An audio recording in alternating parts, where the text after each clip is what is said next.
say it was about 15 to 18 years ago that I started experimenting with running these old diesels on waste cooking oil. And what you see here are some of the components that I used and experimented with over the 5-year period that I produced kits for our customers. And I learned a lot along the way about what works and what doesn't work.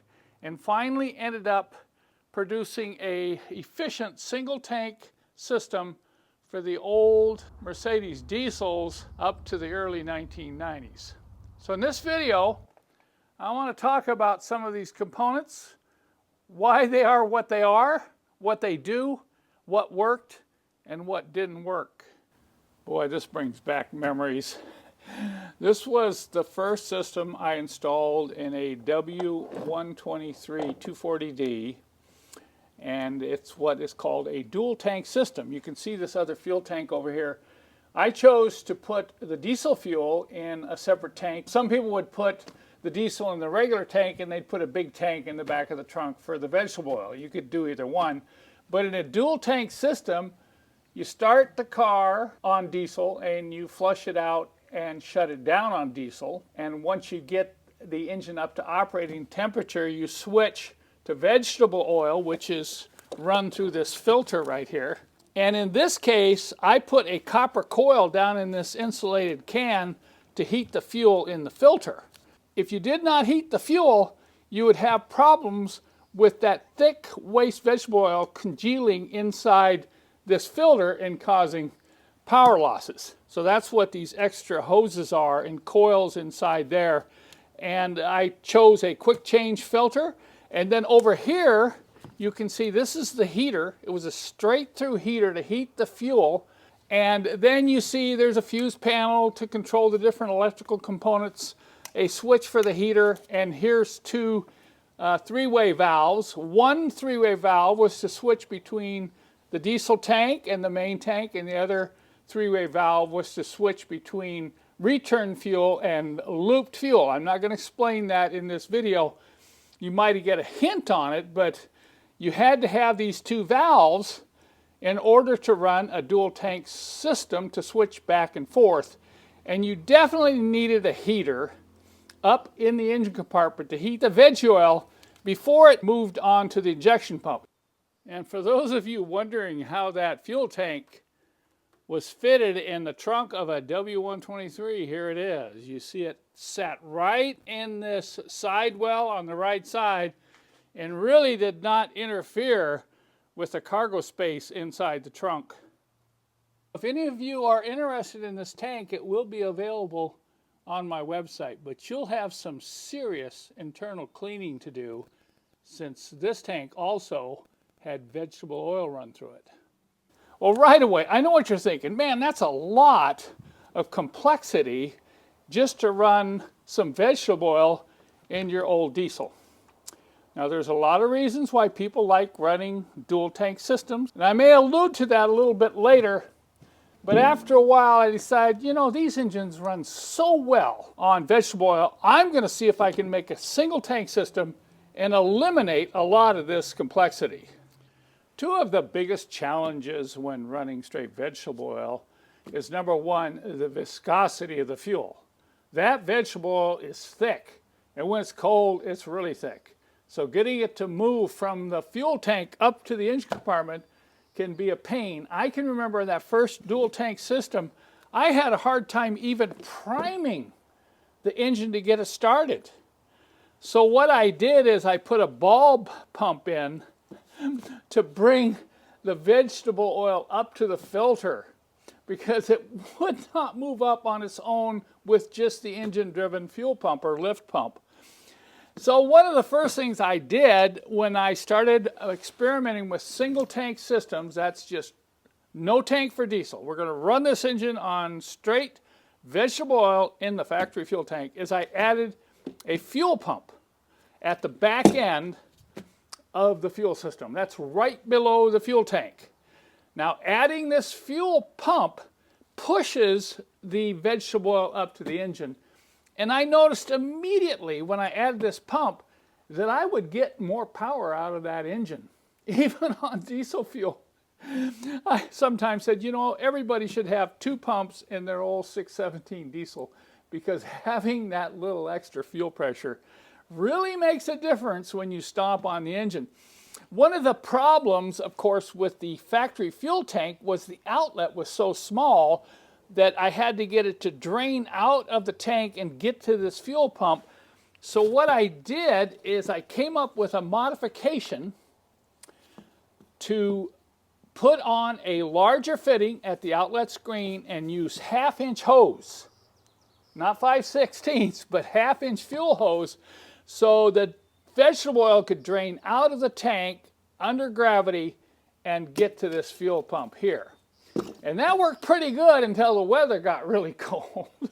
When it got down below freezing, then we had some other challenges that this fuel pump alone could not handle.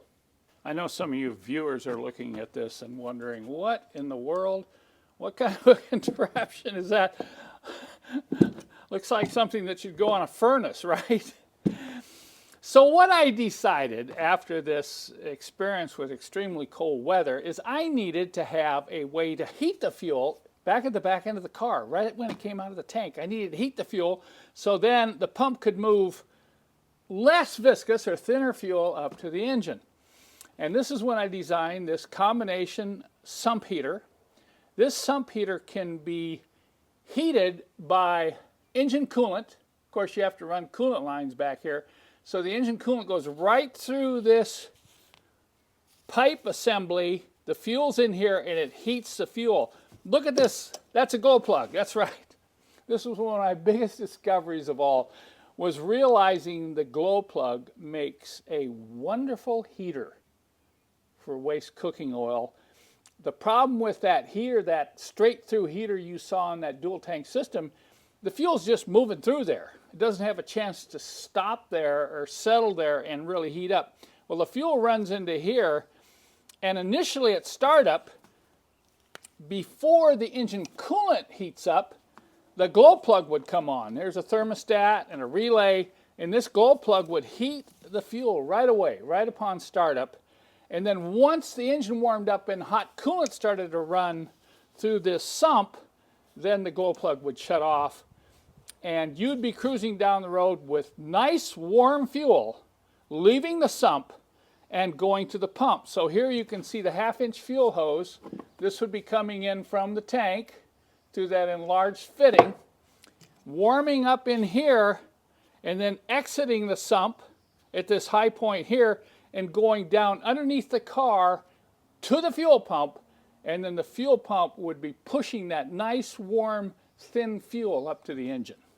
And then on the station wagons, I came up with a plate like this to mount the sump and the pump underneath the station wagons so the fuel could come out of the tank, go right to the sump, right to the fuel pump, and right up to the engine. Now I'm going to take you over to the trunk on a W123, and you'll get to see how these fit. And this one I did a separate video, and I'll put a link to that video in the description below. These old sedans have nice large spare tire wells. Makes it really nice to be able to find a place to install a sump heater. What I'm going to show you now is pretty similar on the W116 and the W126s. This was one of the early sump heaters I installed in a sedan, and this is a combination unit. The sump is not only heated by that glow plug with the thermostat, it's also heated by hot coolant coming from the engine. So the idea here is that initially you would use the glow plug to get the sump warm and get the fuel flowing. And once the engine came up to temperature, you would have hot coolant going and wrapping around the sump here and heating the fuel going to the engine. You can see how this mounts with the 2 straps. It would mount right here. And here is where that large fuel hose would come from the tank outlet. You just drill right there. And once again, I like to use that 1/2-inch hose so I can get the cold vegetable oil to flow freely into the sump. I've got a shut-off valve so I can shut this off if I want to do maintenance to the sump or to the pump. Then you've got 2 hoses here that have to route up to the engine cooling system to heat the sump, and then back here is fuel outlet, and that can be routed directly to the engine, or a lot of times I will route that to a boost pump that I'll mount under the car right in this area. So I'll run a hose out and then down into the boost pump. This is the type of bracket that I would use and shock mount the pump when I'm putting the pump underneath the car. And then, of course, I've got a pre-filter that I can keep an eye on how clean that fuel is moving up to the engine. So this was kind of my first version as we experimented around with running these old diesels on waste vegetable oil. I really feel, of all the things that I did, probably having a boost pump was the best thing you could do.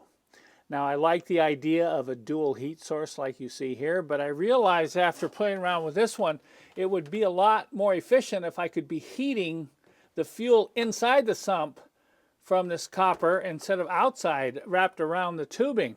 And so I went to work, and this was our next version that came as one complete unit. Look at this. Bolt right up in here, just like this. Just right in there tight. Okay, here's the valve. Here's where the fuel would come in.